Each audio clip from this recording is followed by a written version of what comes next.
Hello നമസ്കാരം. എല്ലാവർക്കും ജഷി വയനാട് സ്റ്റോറീസിലേക്ക് ഹൃദയപൂർവ്വം സ്വാഗതം. കേൾക്കൂ കേൾക്കൂ കേട്ടുകൊണ്ടേയിരിക്കൂ, ഞാനും നിങ്ങളും നമ്മുടെ കഥകളും.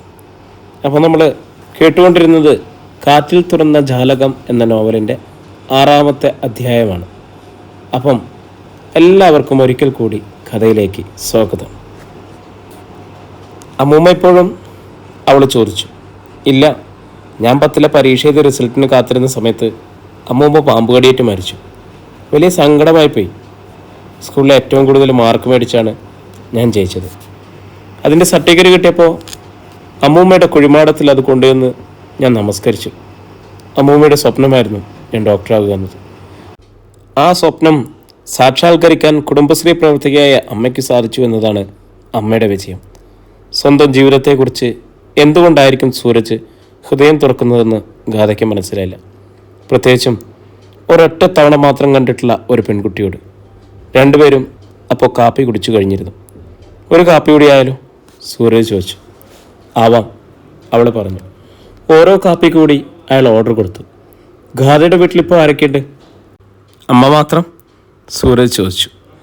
അച്ഛൻ്റെ മൂത്ത സഹോദരി വിജയമ്മ ആൻറ്റിയുണ്ട്. ആൻറ്റിയുടെ ഹസ്ബൻഡ് മരിച്ചുപോയി. മക്കൾ നാട്ടിലുമില്ല. പിന്നെ ഒരു സെർവൻറ്റും. എൻ്റെ വീട്ടിൽ അമ്മ മാത്രമേ ഉള്ളൂ. രാത്രി കൂട്ടെടുക്കാൻ അടുത്ത വീട്ടിലെ സ്ത്രീ വരും. 2ാമത്തെ കാപ്പി വന്നു. വീട്ടിൽ പോകാൻ പറ്റാറുണ്ടോ? അവൾ ചോദിച്ചു. വലിയ പ്രയാസമാണ്, എന്നാലും മാസത്തിലൊരിക്കൽ ഞാൻ പോകാറുണ്ട്. ഞാനും സൗകര്യം കിട്ടുമ്പോൾ പോകാറുണ്ട്. പകൽ ഓഫീസിൽ പോകുന്നതുകൊണ്ട് അമ്മയ്ക്ക് അത്ര ലോൺലിനെസ് ഫീൽ ചെയ്യാറില്ല. ശരിയാണ്, ആത്മാവിൽ ഏകാന്തത എൻ്റെ അമ്മ അനുഭവിക്കുന്നുണ്ടായിരിക്കും. പക്ഷേ ഒന്നും പുറത്തു കാണിക്കാറില്ല. അവർ അല്പനേരം നിശബ്ദരായിരുന്നു. പി ജിക്ക് ഏതാണ് സൂരജിൻ്റെ ടോപ്പിക്ക്? പെട്ടെന്ന് അവൾ ചോദിച്ചു. You mean thesis? Yes, bone marrow and transplantation. അയാൾ പറഞ്ഞു. അസ്ഥിക്കുള്ളിലെ മജ്ജ വെച്ചു പിടിപ്പിക്കുന്നതിനെക്കുറിച്ച് സർജറി ക്ലാസ്സിൽ പഠിച്ചത് അവൾക്ക് ഓർമ്മ വന്നു. ആരാണ് ഗൈഡ്? Professor Sebastian Vattavila. അയ്യോ, അദ്ദേഹത്തെ എല്ലാവർക്കും പേടിയാണ്. കടിച്ചു തിന്നാൻ വരുന്ന കടുവ എന്നാണ് അവൾ പറഞ്ഞു. സൂരജ് അത് കേട്ട് ചിരിച്ചു. പുറമേ അങ്ങനെ തോന്നും, പക്ഷെ അദ്ദേഹത്തിൻ്റെ ക്ലാസ്സിലിരുന്ന് നോക്കണം മഹത്വം അറിയണമെങ്കിൽ. He's A one of the best surgeons in India. ആദരവോടെ അയാൾ പറഞ്ഞു. പെട്ടെന്ന് അയാൾ വാച്ചിലേക്ക് നോക്കി. സമയം പോയത് അറിഞ്ഞില്ല. ഞാനും.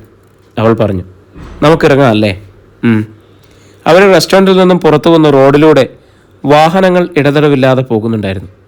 ഗാഥ ഹോസ്റ്റലിലേക്കല്ലേ ഇനി? സൂരജ് ചോദിച്ചു. അതെ, 1 കിലോമീറ്ററിൽ കൂടുതൽ ദൂരമുണ്ടല്ലോ. എങ്ങനെയാണ് വന്നത്? ഓട്ടോയിൽ. സൂരജിന് ഗേൾസ് ഹോസ്റ്റൽ അറിയാമോ? അവൾ ചോദിച്ചു. പിന്നില്ലേ, കൂട്ടുകാരികളെ കാണാൻ പലതവണ വന്നിട്ടുണ്ട്. കൂട്ടുകാരികളെയോ അതോ കൂട്ടുകാരിയെയോ? അവൾ കുസൃതിയോടെ ചോദിച്ചു. അയാൾ ചിരിച്ചു. കൂട്ടുകാരികളെ എന്നാണ് ഞാൻ പറഞ്ഞത്, അതായത് ക്ലാസ്മേറ്റ്സിനെ. MBBSന് ഞാൻ പഠിച്ചത് ഇവിടെയാണ്. ഞാൻ വെറുതെ ചോദിച്ചാണ് കേട്ടോ, അവൾ പറഞ്ഞു. അത് മനസ്സിലായി. ഗാഥ എങ്ങനെ തിരിച്ചു വന്നത്? ഓട്ടോയിലാണോ? അതോ നടന്ന് ഈ റോഡ് ക്രോസ് ചെയ്യാൻ പോലും പേടിയാ.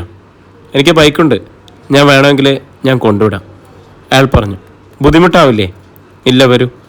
മാളിൻ്റെ പാർക്കിംഗ് ഏരിയയിലായിരുന്നു സൂരജ് ബൈക്ക് വെച്ചിരുന്നത്. അവർ അവിടേക്ക് ചെന്നു. വൃത്തിയായി സൂക്ഷിക്കുന്ന അത്ര പഴക്കമില്ലാത്ത ബൈക്കായിരുന്നു അയാളുടേത്. അമ്മ വാങ്ങിത്തന്നതാണ്. ഒരു ചിട്ടിയിൽ ചേർന്നിട്ടുണ്ടായിരുന്നു അമ്മ. ഞാൻ PGക്ക് ഇവിടെ ജോയിൻ ചെയ്തപ്പോഴായിരുന്നു, അയാൾ പറഞ്ഞു. ഭാഗ്യമുള്ള മകൻ. അതെ, ചില നിർഭാഗ്യങ്ങൾ കൂട്ടിനുണ്ടെങ്കിലും ഭാഗ്യവും നിർഭാഗ്യവും കലർന്നതല്ലേ ജീവിതം, അവൾ പറഞ്ഞു. അത് ശരിയാണ്. സൂരജ് ബൈക്ക് സ്റ്റാർട്ട് ചെയ്തു. ഗാഥ പിന്നിൽ കയറിയിരുന്നു. പോകാം അല്ലേ? ശ്രദ്ധിച്ചാണ് അയാളെ ബൈക്ക് ഓടിച്ചത്. കഴിയുന്നത്ര വേഗത്തിൽ അവളെ ഗേൾസ് ഹോസ്റ്റൽ ഗേറ്റിന് മുന്നിൽ കൊണ്ടുവന്ന് വിടുകയും ചെയ്തു. താങ്ക്സ്, വണ്ടിയിൽ നിന്നിറങ്ങി ഗാഥ പറഞ്ഞു. ഇനിയിപ്പോൾ ഒരു പ്രശ്നമുണ്ട്, സൂരജ് പറഞ്ഞു. എന്താണ്? മനസ്സിലാകാതെ അവൾ പറഞ്ഞു. ഗേൾസ് ഹോസ്റ്റലിൽ ഏതെങ്കിലും കൂട്ടുകാരെ കൊണ്ടുവന്ന് വിട്ടിട്ടുണ്ടോ എന്ന് ആരെങ്കിലും ചോദിച്ചാൽ ഇല്ല എന്ന് എനിക്കിനി പറയാൻ പറ്റില്ല. അവൾ അറിയാതെ ചിരിച്ചുപോയി. ബൈക്ക് നല്ല അരുമയോടെ പരിപാലിക്കുന്നുണ്ടെന്ന് തോന്നുന്നല്ലോ. പുതിയതുപോലെ ഉണ്ട് കണ്ടാൽ. അതെന്താണെന്ന് അറിയാവോ? കുറഞ്ഞത് 1 മണിക്കൂറെങ്കിലും ദിവസം ചിലവാക്കുന്നുണ്ട് ഇവനെ തുടച്ചു വൃത്തിയാക്കാൻ. എൻ്റെ പ്രിയപ്പെട്ട കൂട്ടുകാരനാണ്. 2 തവണ ഇവൻ എന്നെ അമ്പലപ്പുഴയ്ക്ക് കൊണ്ടുപോയിട്ടുണ്ട്. അയ്യോ വേണ്ട, അത്രയും ദൂരം ഇനി ബൈക്കിൽ പോവല്ലേ, അത് റിസ്ക്കാണ്. എന്തൊരു ട്രാഫിക്കാ റോഡിൽ. ഞെട്ടലോടെ അവൾ പറഞ്ഞു. കൗതുകത്തോടെ അയാൾ അവളുടെ മുഖത്തേക്ക് നോക്കി. ശരി, ഇനി പോകുന്നില്ല. ഒരിക്കൽ കൂടി താങ്ക്സ്. ഞാൻ കാരണം ഇന്ന് സൂരജിൻ്റെ കുറേ സമയം നഷ്ടമായി. ഇനി പൊയ്ക്കോളൂ, ഗാഥ പറഞ്ഞു. Okay, see you. അയാൾ ഹെൽമെറ്റ് വീണ്ടും തലയിൽ വെച്ചു. ടേക്ക് കെയർ, അവൾ പറഞ്ഞു. ബൈക്ക് തിരിച്ച് സൂരജ് പോകുന്നത് നോക്കി അവൾ ഒരു നിമിഷം നിന്നു. പിന്നെ ഹോസ്റ്റലിൻ്റെ ഗേറ്റ് തുറന്ന് അകത്തേക്ക് കയറിപ്പോയി. സുരഭി അന്ന് ഓഫീസിൽ വന്നപ്പോൾ സന്ധ്യ കഴിഞ്ഞിരുന്നു. വർക്ക് സൈറ്റ് ചെങ്ങന്നൂരിലായിരുന്നതിനാൽ അവിടെ പോകേണ്ടി വന്നതുകൊണ്ടാണ് വൈകിയത്. ഡിപ്പാർട്ട്മെൻറ്റ് ജീപ്പിൽ വീടിൻ്റെ മുറ്റത്ത് വന്നിറങ്ങിയപ്പോൾ 7 മണി. വൈകുമെന്ന് നേരത്തെ വീട്ടിൽ വിളിച്ചു പറഞ്ഞിരുന്നുകൊണ്ട് വിജയലക്ഷ്മി കാരണമൊന്നും ചോദിച്ചില്ല. കുളിച്ച് വേഷം മാറി വന്നപ്പോൾ മായ അവൾക്ക് കാപ്പി ഉണ്ടാക്കി കൊടുത്തു.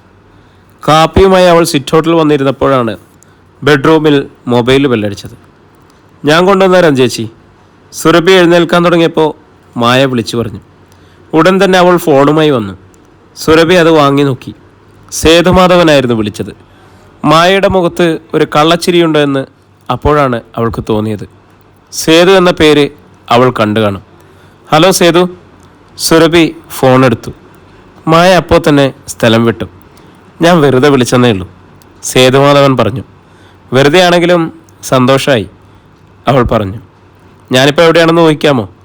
പതിവ് പോലെ അയാൾ ചോദിച്ചു. തണുപ്പുള്ള ഏതോ സ്ഥലത്താണ്, അവൾ പറഞ്ഞു. എങ്ങനെ മനസ്സിലായി? സേതുവിൻ്റെ സ്വരത്തിൽ തണുപ്പിൻ്റെ ഒരു കിടുകിടുപ്പുണ്ടായിരുന്നു. അയാൾ പൊട്ടിച്ചിരിച്ചു. മിടുക്കി. ഞാനിപ്പോൾ മൂന്നാറിലെ വീട്ടിലാണ്. ഇന്ന് സന്ധ്യയ്ക്ക് മുമ്പേ തണുപ്പ് തുടങ്ങി. ഇപ്പോൾ മൂന്നാറിലെ പഴയ തണുപ്പൊന്നുമല്ല എന്നത് വേറൊരു സത്യമാണ്. വർക്കെല്ലാം തീർത്ത് വിശ്രമത്തിലാണോ? അവൾ ചോദിച്ചു. വേണമെങ്കിൽ അങ്ങനെ പറയാം. ചെയ്യുന്ന പ്രവൃത്തികൾ തീർന്ന കൂടണയണം എന്ന ചിന്ത അറിയാതെ മനസ്സിലേക്ക് വരും. ഒരിക്കലും അതൊരു ടൂറിസ്റ്റ് ബംഗ്ലാവോ ഹോട്ടൽ മുറിയോ ആയിരിക്കില്ല. സ്വന്തം വീടായിരിക്കും ആ കൂട്. എവിടെയായിരുന്നാലും ഞാൻ മടങ്ങി വരാൻ ആഗ്രഹിക്കുന്ന മൂന്നാറിലെ മലഞ്ചെരുവിൽ നിർമ്മിച്ച ഈ വീട്ടിലേക്ക്, അയാൾ പറഞ്ഞു. മൂന്നാറിലെ സേതുവിൻ്റെ വീട് ഞാനിതുവരെ കണ്ടിട്ടില്ല. അതിനെന്താ, ഒരു ദിവസം വരൂ. അത്ര എളുപ്പം നടക്കാത്ത കാര്യം, അവൾ പറഞ്ഞു. വിചാരിച്ചാൽ നടക്കാത്ത കാര്യമുണ്ടോ? അങ്ങനെ ചിലതുണ്ട്. തൽക്കാലം വീടിൻ്റെ കുറേ ഫോട്ടോസ് എടുത്ത് എനിക്ക് അയച്ചു തരൂ. ഒരു വീഡിയോ ആയാലും സന്തോഷം. നാളെ പകൽ ഫോട്ടോ എടുക്കാം. സുരഭി എവിടെയാണ് ഇപ്പോൾ ഇരിക്കുന്നത്? വീടിൻ്റെ സിറ്റൗട്ടിൽ. ഞാനും വീടിൻ്റെ സിറ്റൗട്ടിലാണ്. നേരത്തെ നിലാവുണ്ട്. നേരെ താഴെ ഇരുണ്ട വനമാണ്. താഴ്വാരയ്ക്കും അപ്പുറം നീല നിറമുള്ള പർവ്വതങ്ങൾ. രാത്രിയിൽ അതൊന്നും കാണാൻ പറ്റില്ല. പറഞ്ഞു കൊതിപ്പിക്കാതെ. മോളുമൊത്ത് വരുമോ? 2 ദിവസം കഴിഞ്ഞ് മൂന്നാറ് മുഴുവൻ കണ്ടിട്ട് പോകാം. അടുത്ത മാസം ഇവിടെ ഫ്ലവർ ഷോ ഉണ്ട്. തണുപ്പ് കൂടുതലുള്ള സ്ഥലങ്ങളിലെ പൂക്കൾക്ക് നിറം കൂടും. വരും, കാണുമ്പോൾ അത് മനസ്സിലാവും. 4-5 മാസം കഴിയാതെ അവൾക്ക് വിടുതൽ കിട്ടില്ല. പിന്നെ എന്തിനാ വെറുതെ ആശിക്കുന്നത്, അവൾ പറഞ്ഞു. സുരഭിക്കും ശരിക്കും ആഗ്രഹം തോന്നി മൂന്നാറിലേക്ക് പോകാൻ. നടക്കാത്ത സ്വപ്നമെന്ന് അപ്പോൾ തന്നെ അവൾക്ക് മനസ്സിലാവുകയും ചെയ്തു. അന്ന് കന്യാകുമാരിയിൽ വച്ച് വിളിച്ചപ്പോൾ കയ്യിലൊരു ഗ്ലാസ് ഉണ്ടായിരുന്നു അല്ലേ, അവൾ ചോദിച്ചു. ശരിയാണ്, ഇപ്പോഴും ഉണ്ട് ഗ്ലാസ്. തണുപ്പ്, ഏകാന്തത, അയാൾ പറഞ്ഞു. ഇക്കാര്യത്തിൽ എക്സ്ക്യൂസ് കണ്ടുപിടിക്കാൻ പുരുഷന്മാർക്കൊരു പ്രത്യേകം എടുക്കുന്നുണ്ട്.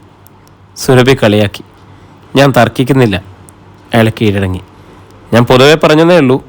സേതു അത് കാര്യമായിട്ട് എടുക്കല്ലേ? ഇല്ല, പോരെ, മതി. പിന്നെ വേറൊരു വിശേഷമുണ്ട്. ഞാനിനി ഓഫീസിലിരുന്നായി വർക്ക് ചെയ്യുന്നത്. ക്യാമറയുമായി അലഞ്ഞു നടക്കണ്ട. അതിന് നല്ല സമർത്ഥരായ ചെറുപ്പക്കാരുണ്ട്. അത്യാവശ്യം വേണ്ടുന്ന നിർദ്ദേശങ്ങൾ കൊടുത്താൽ മാത്രം മതി.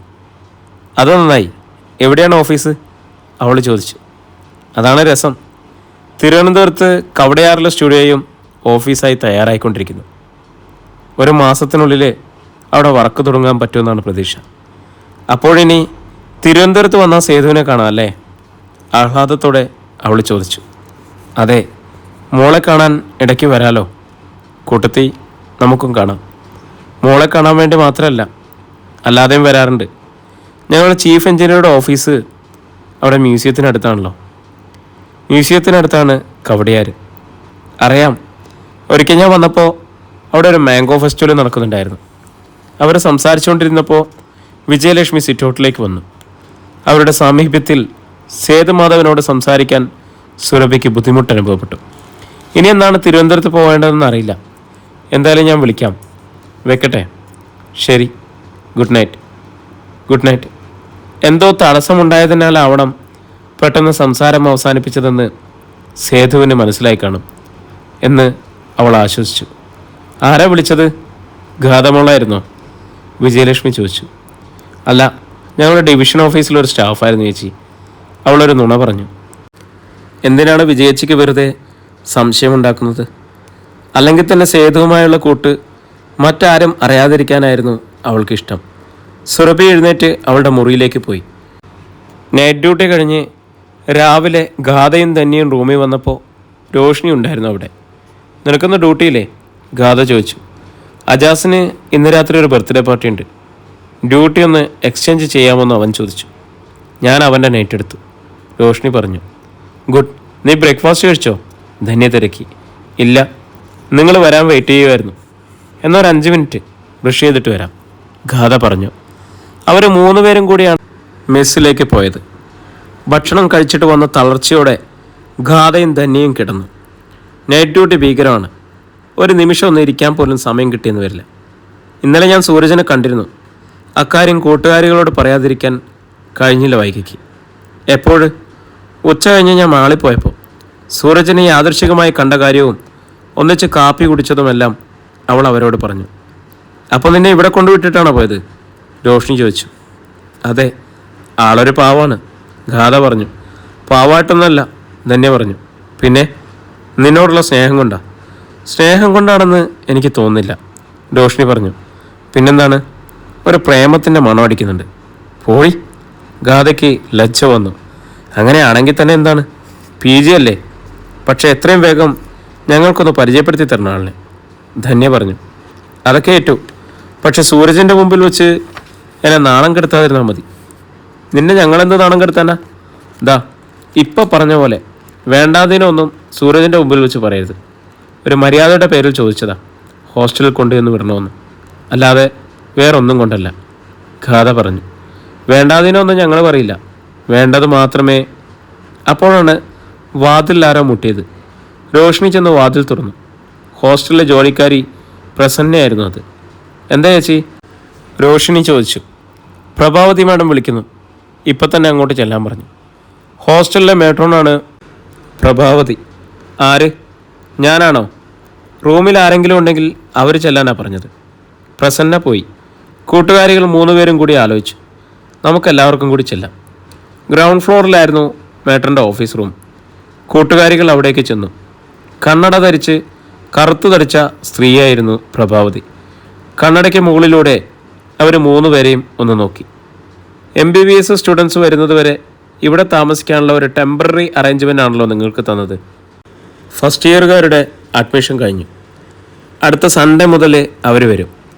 അതുകൊണ്ട് നാളെയോ മറ്റന്നാളോ നിങ്ങൾ റൂം ഒഴിയണം. 3 പേരും ഞെട്ടിപ്പോയി. അപ്പോൾ ഞങ്ങളുടെ കാര്യം? ഇൻറ്റേൺസിലുള്ള ക്വാർട്ടേഴ്സ് എല്ലാം ഫുള്ളാണ്. 4 പേർക്കുള്ള ക്വാർട്ടേഴ്സിൽ ഇപ്പോൾ 5 or 6 പേരുണ്ട്. ഓരോരുത്തർ വീതം ഏതെങ്കിലും 3 ക്വാർട്ടേഴ്സിൽ ട്രൈ ചെയ്യും. അവർക്ക് മിണ്ടാൻ പോലും കഴിഞ്ഞില്ല. നിൽക്കണ്ട, പോകാം, മേട്രം പറഞ്ഞു. 3 പേരും മനസ്സ് തകർന്ന് ഓഫീസ് മുറിയിൽ നിന്നും ഇറങ്ങി. അധ്യായം 9. മേട്രൻ്റെ മുറിയുടെ വെളിയിൽ വരാന്തയിൽ 3 കൂട്ടുകാരികളും വിഷണ്ണരായി നിന്നു. നമ്മളിനി എന്തു ചെയ്യും? നിസ്സഹായായി ഗാഥ ചോദിച്ചു. എവിടുന്നെങ്കിലും ഒരു കൈത്തോക്ക് സംഘടിപ്പിക്കണം, പകയോടെ ധന്യ പറഞ്ഞു. എന്തിന്? ഗാഥയ്ക്കും രോഷിനിക്കും മനസ്സിലായില്ല. ആ മോട്ടറിനെ ഒറ്റ വെടിക്ക് കൊല്ലാൻ. എന്ത് വൃത്തികെട്ട പരിപാടിയാണ് അവർ ചെയ്തത്? ഇന്ന് വിളിച്ചിട്ട് പറയുക നാളെ റൂം വെക്കേറ്റ് ചെയ്തേക്കണമെന്ന്. ആണുങ്ങളാണെങ്കിൽ എവിടെയെങ്കിലും അഡ്ജസ്റ്റ് ചെയ്ത് താമസിക്കാൻ പറ്റും. അതുപോലാണോ നമ്മൾ 3 ഗേൾസ്? രോഷത്തോടെ ധന്യ ചോദിച്ചു. അതും തൊട്ടാ പൊട്ടുന്ന 3 സുന്ദരികൾ. അന്തരീക്ഷത്തിന് അയവ് വരുത്താനായി ഗാഥ പറഞ്ഞതും ഫലിച്ചു. ധന്യ അറിയാതെ ചിരിച്ചു. വാ, നമുക്ക് റൂമിലേക്ക് പോവാം. ഇതുപോലുള്ള എമർജൻസികൾ ജീവിതത്തിലുണ്ടാവും. നമ്മൾ യാഥാർത്ഥ്യബോധത്തോടെ അത് മാനേജ് ചെയ്യണം. അതാണ് കഴിവ്. അവർ സ്റ്റെയർകേസ് കയറി മുറിയിലെത്തി. 3 പേരും അവരവരുടെ ബെഡിലിരുന്നു. ക്വാർട്ടേഴ്സിലേക്ക് പോകുന്ന കാര്യം ചിന്തിക്കാൻ പോലും വയ്യ. നമ്മളൊരിക്കലും സുനിധിയെ കാണാൻ അവളുടെ ക്വാർട്ടേഴ്സിൽ പോയതല്ലേ. ജാംബാവാൻ്റെ കാലത്ത് നിർമ്മിച്ച കെട്ടിടം. കട്ടിൽ പോലും കിട്ടിയെന്ന് വരത്തില്ല. ഡ്യൂട്ടി കഴിഞ്ഞ് തളർന്നു ചെല്ലുമ്പോൾ നിലത്ത് ഷീറ്റും വിരിച്ച് കിടക്കേണ്ടി വരും. രോഷ്നി പറഞ്ഞു. അതുമാത്രമോ? ഒരേ ക്വാർട്ടേഴ്സിൽ നമുക്ക് താമസിക്കാൻ പറ്റില്ല. എവിടെയെങ്കിലും ഉള്ള 3 സ്ഥലത്ത്. കഴിഞ്ഞ 5 വർഷത്തിലേറെയായി നമ്മൾ 3 പേര് ഒന്നിച്ചല്ലേ കഴിഞ്ഞത്. 3 സ്ഥലങ്ങളിലേക്ക് വേർപിരിഞ്ഞ ദിവസമൊന്നും കാണാൻ പറ്റുമെന്ന് തോന്നുന്നില്ല. ഗാഥ സങ്കടപ്പെട്ടു. 3 പേർക്കും സ്വന്തം വീട് കഴിഞ്ഞ 2ാമത്തെ വീടായിരുന്നു ആ ഹോസ്റ്റൽ മുറി. 3 കട്ടിലുകൾ, 3 മേശകളും കസേരകളും, 3 കബോർഡുകൾ, അവയിൽ സൂക്ഷിക്കുന്ന പുസ്തകങ്ങൾ, മറ്റു സാധനങ്ങൾ. ഒരു ദിവസം യാത്ര പറഞ്ഞ് അവിടെ നിന്നും ഇറങ്ങേണ്ടി വരുമെന്ന് അറിയാമായിരുന്നു. പക്ഷെ ഇത്ര പെട്ടെന്ന്. അപ്പോഴാണ് ഗാഥയ്ക്ക് അമ്മയുടെ ഫോൺ വന്നത്. അമ്മേ, അവൾ പെട്ടെന്ന് കോൾ എടുത്തു. നിനക്ക് ഇന്ന് നൈറ്റ് ഡ്യൂട്ടി അല്ലേ? രാത്രിയിൽ വിളിച്ചാൽ സംസാരിക്കാൻ ബുദ്ധിമുട്ടായിരിക്കില്ലേ? അതാ നേരത്തെ വിളിച്ചത്. അമ്മ, ഒരു പ്രോബ്ലം ഉണ്ട്. ഞങ്ങൾക്ക് നാളെ ഹോസ്റ്റൽ റൂം ഒഴിയേണ്ടി വരും. അവൾ സുരഭിയോട് കാര്യങ്ങൾ വിശദമായി പറഞ്ഞു. സുരഭി എല്ലാം ക്ഷമയോടെ കേട്ടു. മോളെ, പണ്ട് അച്ഛൻ ആംബുലൻസിൽ കിടന്നുറങ്ങിയ കഥ പറഞ്ഞത് നീ കേട്ടിട്ടുണ്ടല്ലോ, പുറക്കാട്ട് കടപ്പുറത്ത്. ഒടുവിൽ സുരഭി അവളോട് ചോദിച്ചു. ആ സംഭവം അച്ഛൻ പറഞ്ഞത് അവൾക്ക് ഓർമ്മ വന്നു. ഏത് ദുർഘടാവസ്ഥയിലും നമ്മൾ അതിനോട് പൊരുത്തപ്പെട്ട് ജീവിക്കണം എന്ന അർത്ഥത്തിലാണ് അച്ഛനത് പറഞ്ഞത്. അച്ഛൻ സർവീസിലുള്ള കാലത്ത് മീൻ പിടിക്കാൻ കടലിൽ പോയ വള്ളം മറിഞ്ഞ് 4-5 പേര് മരിച്ചു. രക്ഷപ്പെടുത്തി കൊണ്ടുവരുന്നവർക്ക് വൈദ്യസഹായം കൊടുക്കാൻ ഒരു മെഡിക്കൽ ക്യാമ്പ് പ്രവർത്തിച്ചു. രാത്രിയിൽ വിശ്രമിക്കാൻ കടപ്പുറത്ത് ഒരു സൗകര്യം ഉണ്ടായിരുന്നില്ല. ഉറക്കം വന്നപ്പോൾ അച്ഛൻ ആംബുലൻസിൽ കയറി കിടന്നു സുഖമായിട്ട് ഉറങ്ങി. ഏത് പ്രതിസന്ധിയെയും നമ്മൾ ധൈര്യപൂർവ്വം അഭിമുഖീകരിക്കണം മോളെ. കുറച്ച് കഴിയുമ്പോൾ ക്വാർട്ടേഴ്സിലെ താമസവുമായിട്ട് നിങ്ങൾ പൊരുത്തപ്പെടും, സുരഭി പറഞ്ഞു. അമ്മയുടെ വാക്കുകൾ കേട്ടപ്പോൾ എന്തോ നേരിടാൻ ഗാഥയ്ക്ക് മാനസികമായി തയ്യാറെടുക്കാൻ കഴിഞ്ഞു. നാളെ പോകേണ്ടി വന്നാൽ നമുക്ക് പോവാടി, അല്ലാതെ എന്താ ചെയ്യുക, അവൾ കൂട്ടുകാരികളോട് പറഞ്ഞു. അല്ലാതെ വേറെ നിവൃത്തിയൊന്നുമില്ലല്ലോ. രോഷ്നിക്കും ധന്യയ്ക്കും അംഗീകരിക്കേണ്ടി വന്നു. വൈകുന്നേരം 3 പേരും 3 വാർഡുകളിൽ നൈറ്റ് ഡ്യൂട്ടിക്കായി പോയി. രാത്രി 10 മണി കഴിഞ്ഞപ്പോൾ അപ്രതീക്ഷിതമായി ഗാഥയുടെ വാർഡിൽ സൂരജ് വന്നു. ഹലോ, അവളുടെ അടുത്തേക്ക് വന്ന് അയാൾ പറഞ്ഞു. ഹലോ. വിളറിയ ചിരിയോടെ അവൾ പ്രത്യഭിവാദ്യം ചെയ്തു. സാധാരണ കാണാറുള്ള പ്രസന്നത അവളുടെ മുഖത്തില്ലെന്ന് സൂരജ് ശ്രദ്ധിച്ചു. എന്തുപറ്റി? എന്തെങ്കിലും പ്രോബ്ലം ഉണ്ടോ? അയാൾ തിരക്കി. ഡ്യൂട്ടി ഡോക്ടറുടെ റൂമിലിരുന്ന് അവർ സംസാരിച്ചു. കുടിയൊഴിക്കൽ, അവൾ വിഷാദ സ്വരത്തിൽ പറഞ്ഞു. നാളെയോ മറ്റന്നാളോ ഞങ്ങളുടെ ഹോസ്റ്റൽ റൂം ഒഴിഞ്ഞു കൊടുക്കണം. മേട്രൻ്റെ അന്ത്യശാസനമാണ്. എന്തു ചെയ്യണമെന്ന് അറിയില്ല. ഇൻറ്റേൺസിലുള്ള ക്വാർട്ടേഴ്സുകളുടെ അവസ്ഥ സൂരജിന് അറിയാലോ. അവൾ വിശദമായി കാര്യങ്ങൾ അയാളോട് പറഞ്ഞു. നിശബ്ദനായി അയാളെല്ലാം കേട്ടു. ഒരൊറ്റ ദിവസമല്ലേ ഇനി ബാക്കിയുള്ളൂ? ഒടുവിൽ സൂരജ് പറഞ്ഞു. അതെ, സാരമില്ല, എന്തെങ്കിലും ഒരു വഴി തെളിയാതിരിക്കില്ല. നാളെ മോട്ടറിനെ കണ്ട് ഒരാഴ്ചത്തെ സമയം കൂടി ചോദിച്ചു നോക്കൂ. കിട്ടിയാൽ നമുക്ക് അതിനുള്ളിൽ വേറെ എന്തെങ്കിലും അറേഞ്ച്മെൻറ്റ് കണ്ടുപിടിക്കാം. അയാളെ സമാധാനിപ്പിച്ചു. ഇനി ആ സ്ത്രീയെ കണ്ടിട്ട് കാര്യമില്ല. അവരാ ടോണ്ടാണ് സംസാരിച്ചത്. അമ്മയെ വിളിച്ച് കാര്യം പറഞ്ഞു. എന്ത് പ്രതികൂല സാഹചര്യത്തിലും അഡ്ജസ്റ്റ് ചെയ്ത് ജീവിക്കണമെന്ന് അമ്മ പറഞ്ഞു. സൂരജ് പുഞ്ചിരിച്ചു. അമ്മ പറഞ്ഞത് ശരിയായ കാര്യം. അല്പനേരം കൂടി സംസാരിച്ചിട്ട് അയാൾ പോയി. ഡ്യൂട്ടിയിൽ മുഴുകിയത് കാരണം പിന്നെ വേറൊന്നും ചിന്തിക്കാൻ ഗാഥയ്ക്ക് അവസരം കിട്ടിയില്ല.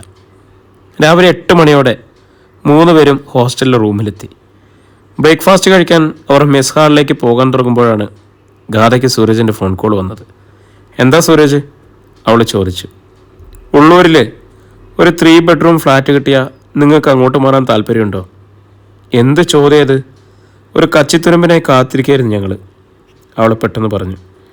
മെഡിക്കൽ കോളേജിൽ നിന്നും ഉള്ളൂർ ജംഗ്ഷനിലേക്ക് പോകുമ്പോൾ വലതുവശത്ത് ഒരു ഓർക്കിഡ് അപ്പാർട്ട്മെൻ്റ് ഉണ്ട്, ശ്രദ്ധിച്ചിട്ടുണ്ടോ?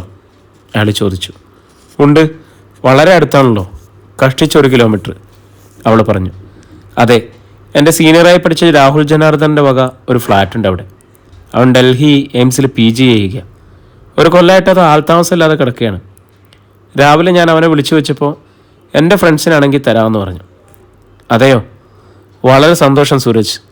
എന്നത്തേക്ക് കിട്ടും അത്? ധന്യയും രോഷ്നിയും അവളുടെ മുഖത്തേക്ക് തന്നെ നോക്കിയിരിക്കുകയായിരുന്നു. എന്തോ സന്തോഷ വാർത്തയാണ് വന്നിട്ടുള്ളതെന്ന് അവർക്ക് മനസ്സിലായി.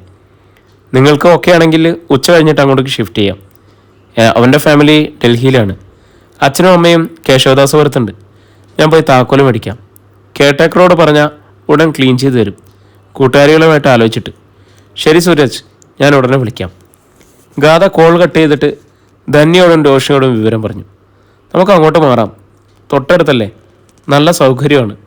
രണ്ടാമതൊന്നും ആലോചിക്കുക പോലും ചെയ്യാതെ അവർ ഏകകണ്ഠമായിട്ട് സമ്മതിച്ചു. കാര്യം സൂരജിനെ വിളിച്ച് ഗാഥ അറിയിച്ചു.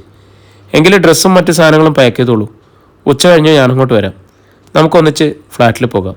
ശരി Sooraj, thank you very much, അവൾ പറഞ്ഞു. പാക്ക് ചെയ്യാൻ അവർക്ക് അധികമൊന്നും ഉണ്ടായിരുന്നില്ല. ഡ്രസ്സ് മാത്രം, പിന്നെ ബക്കറ്റും മറ്റും അങ്ങനെ സാധനങ്ങളും. ബാക്കിയെല്ലാം കോഴ്സ് കഴിഞ്ഞപ്പോൾ തന്നെ വീട്ടിലേക്ക് കൊണ്ടുപോയിരുന്നു. ബെഡും തലയണുണ്ടല്ലോ, അതെടുക്കണോ? ധന്യ ചോദിച്ചു. എടുക്കണം. ഒരു ഹെയർ പിന്ന് പോലും റൂമിലിട്ടിട്ട് പോകരുതെന്നല്ലേ പണ്ടേ മോട്ടം പറഞ്ഞിരിക്കുന്നത്. ഗാഥ ഓർമ്മിച്ചു. പോകുന്നതിന് മുമ്പ് ആ എരുമയോട് ചെന്ന് 4 വർത്തമാനം പറയണം. ധന്യയുടെ രോഷം തീർന്നില്ല. അതൊന്നും വേണ്ട, അവർക്ക് കിട്ടിയ ഓർഡർ അവർ നമ്മളോട് പറഞ്ഞു, അത്രയേ ഉള്ളൂ. നമ്മളെ മാത്രമല്ല, ഈ ഫ്ലാറ്റിലെ മറ്റ് ഇൻറ്റൻസിനെയും ഒഴിപ്പിക്കുന്നുണ്ടല്ലോ, ഗാഥ പറഞ്ഞു. ഉച്ചയോടെ 3 പേരും എല്ലാം പെറുക്കി കെട്ടി. എയർ ബാഗുകളും സൂട്ട് കേസുകളും ഭാരം കൊണ്ട് വീർത്തു. ഉച്ചയ്ക്ക് 2 മണിയായപ്പോൾ ഏതോ കൂട്ടുകാരൻ്റെ വലിയൊരു കാറുമായിട്ട് സൂരജ് ഗേൾസ് ഹോസ്റ്റലിന് മുന്നിൽ വന്നു. ലഗേജുകൾ ഡിക്കിയിലും കാറിനും ഉള്ളിലാക്കി വെക്കാൻ അയാൾ കൂട്ടുകാരികളെ സഹായിച്ചു. ഞങ്ങൾ വിചാരിച്ചു 3 ഓട്ടോകളിലായി വരാമെന്ന്, ധന്യ പറഞ്ഞു. വിവേൻ്റെ കാറ് ഭാഗ്യത്തിന് കിട്ടി, അല്ലെങ്കിൽ ഓട്ടോ മാത്രമായിരുന്നു ശരണം, ചിരിച്ചുകൊണ്ട് അയാൾ പറഞ്ഞു. 3 പേരും വേട്ടൻ്റെ അടുത്ത് നിന്ന് യാത്ര പറഞ്ഞിട്ടാണ് കാറിൽ വന്ന് കയറിയത്. ഫ്രണ്ട് സീറ്റിൽ സൂരജിനോടൊപ്പമാണ് ഗാഥ ഫ്ലാറ്റിലേക്ക് പോയത്. പിൻസീറ്റിൽ ബാഗുകൾ മടിയിൽ വെച്ച് രോഷിനിയും ധന്യയായിരുന്നു. ഫ്ലാറ്റിൻ്റെ മുറ്റത്ത് നിന്ന് കാറ് നിന്നപ്പോൾ 3 പേരെയും സെക്യൂരിറ്റി ക്യാബിൻ്റെ അടുത്തേക്ക് എന്ന് സൂരജ് പരിചയപ്പെടുത്തി കൊടുത്തു. ഡോക്ടർ രാഹുലിൻ്റെ ഫ്ലാറ്റിൽ ഇനി ഇവരാണ് താമസിക്കുന്നത്. 3 പേരുടെയും ആധാറിൻ്റെ കോപ്പി എടുത്ത് അസോസിയേഷൻ സെക്രട്ടറിക്ക് കൊടുക്കണേ, ഒരു സെക്യൂരിറ്റി ഗാർഡ് പറഞ്ഞു. കൊടുക്കാം, ഗാഥ ഏറ്റു. 7ാമത്തെ നിലയിൽ ഫ്ലാറ്റിലേക്ക് സൂരജ് അവരെ കൊണ്ടുപോയി. ഓരോ ഫ്ലോറിലും 4 ഫ്ലാറ്റുകൾ വീതം ഉണ്ടായിരുന്നു. റോഡിന് അഭിമുഖമായുള്ള ഫ്ലാറ്റായിരുന്നു രാഹുൽ ജനാർദ്ദനൻ്റേത്. കൊടുസുമുറിയിൽ നിന്നും ഫ്ലാറ്റിൻ്റെ വിശാലതയിലേക്ക് വന്നപ്പോൾ 3 പേർക്കും ഒരു പുതിയ ജീവൻ കിട്ടിയതുപോലെ അനുഭവപ്പെട്ടു. 3 ബെഡ്റൂം ഉണ്ടല്ലോ, ഇഷ്ടമുള്ള ഓരോന്ന് ഓരോരുത്തർക്ക് എടുക്കാം, സൂരജ് പറഞ്ഞു. എല്ലാ റൂമും ഇഷ്ടപ്പെട്ടു തന്നെ, ഏത് കിട്ടിയാലും ഞങ്ങൾക്ക് സന്തോഷം, രോഷിനി പറഞ്ഞു. ശരി, ഞാനിനി നിങ്ങളുടെ സമയം കളയുന്നില്ല. എന്തെങ്കിലും ആവശ്യമുണ്ടായാൽ വിളിക്കൂ. സൂരജ് പോകാൻ തയ്യാറായി. ആവശ്യമുണ്ടെങ്കിലും ഇല്ലെങ്കിലും വിളിക്കും, ഗാഥ പറഞ്ഞു. ചിരിച്ചുകൊണ്ട് അയാൾ പുറത്തേക്കിറങ്ങി. ലിഫ്റ്റിന് നേരെ നടന്നു. അവൾ ചെന്ന് വാതിലടച്ച് ബോൾട്ടിട്ടു. സത്യത്തിൽ മോട്ടറിനോട് നമ്മൾ നന്ദി പറയുക വേണ്ടത്, ഗാഥ പറഞ്ഞു. ശരിയാണ്, അല്ലെങ്കിൽ ശിഷ്ടകാലം നമ്മൾ വായുവും വെളിച്ചവും കിട്ടാതെ ജീവിക്കേണ്ടി വന്നേനെ, ധന്യയും പറഞ്ഞു. സൂരജ് സഹായിച്ചില്ലായിരുന്നെങ്കിലോ, രോഷിനി ചോദിച്ചു. ശരിയാണ്, എല്ലാവരും നിമിത്തം. സമയം കളണ്ട, നമുക്കെല്ലാം ഒന്ന് അറേഞ്ച് ചെയ്യാം. കൂട്ടുകാരികൾ 3 റൂമുകൾ സ്വന്തമാക്കി അവരവരുടെ സാധനങ്ങളെടുത്ത് സൗകര്യപ്രദമായി വയ്ക്കാൻ തുടങ്ങി. 3 അവരവരുടെ വീടുകളിലേക്ക് വിളിച്ച് വിജയകരമായ പ്രതിസന്ധി തരണം ചെയ്ത വിവരം സന്തോഷപൂർവ്വം അറിയിച്ചു. അന്നത്തെ ഡ്യൂട്ടി കഴിഞ്ഞ് പിറ്റേന്ന് ഫ്ലാറ്റിൽ തിരിച്ചെത്തിയപ്പോൾ രോഷിനി ഒരു കാര്യം അവതരിപ്പിച്ചു. നമ്മൾ നേരത്തെ നിശ്ചയിച്ച ഒരു പദ്ധതി നടപ്പാക്കാനുള്ള സമയവും സൗകര്യവും എത്തിയിരിക്കുന്നു. അവൾ പറഞ്ഞത് എന്താണെന്ന് മനസ്സിലാകാതെ ഗാഥയും ധന്യയും അവളുടെ മുഖത്തേക്ക് നോക്കി. വേറൊന്നുമല്ല, ഗാഥയുടെ അമ്മയുടെയും സേതുവങ്ങളുടെയും കാര്യത്തിൽ ഒരു തീരുമാനമെടുക്കുന്ന കാര്യമാണ്. ശരിയാ, ഇനി വെച്ച് നീട്ടണ്ട. ആൻറ്റിയോട് സംസാരിക്കാൻ നമ്മളിനി ഹരിപ്പാട്ട് വരെ പോകേണ്ട കാര്യമില്ലല്ലോ. ആൻറ്റിക്ക് ഇവിടെ വന്ന് മോളുടെ കൂടെ 2 ദിവസം താമസിക്കാം. ആ സമയത്ത് നമുക്ക് ആൻറ്റിയോട് അതേക്കുറിച്ച് സംസാരിക്കാം, ധന്യ പറഞ്ഞു. അമ്മയെയും അങ്കിളിനെയും സമ്മതിപ്പിച്ചെടുക്കുക എന്നത് അത്ര എളുപ്പമാണെന്ന് എനിക്ക് തോന്നുന്നില്ല. ഉള്ളിൽ ആഗ്രഹം കാണും, പക്ഷെ അത് സമ്മതിക്കാനൊരു മടി കാണും, ഗാഥ പറഞ്ഞു. അത് സാരമില്ല, 2 പേരുടെയും സങ്കോചം നമുക്ക് മാറ്റിയെടുക്കണം. ബന്ധുക്കളും പരിചയക്കാരും എന്ത് പറയുമെന്നൊരു പേടി കാണും 2 പേർക്കും, രോഷിനി പറഞ്ഞു. വേൾഡ് ഹെൽത്ത് ഓർഗനൈസേഷൻ പറയുന്നത് നമ്മുടെ നാട്ടിൽ 60 വയസ്സായാലും സ്ത്രീയുടെയും പുരുഷൻ്റെയും യൗവനകാലം അവസാനിക്കില്ലെന്നാണ്. അമ്മയ്ക്കും അങ്കിളിനും 50 വയസ്സ് പോലും ആയിട്ടില്ല. ഗാഥ സെറ്റിയിലേക്ക് ചാരിയിരുന്നു. നമ്മുടെ നാട്ടിൽ 50 വയസ്സുള്ള ഒരു സ്ത്രീയുടെ ഭർത്താവ് മരിച്ചു കഴിഞ്ഞാൽ അവൾക്ക് സ്വന്തമായൊരു ജീവിതം വേണ്ടെന്നാണ് പൊതുവെയുള്ള വിചാരം.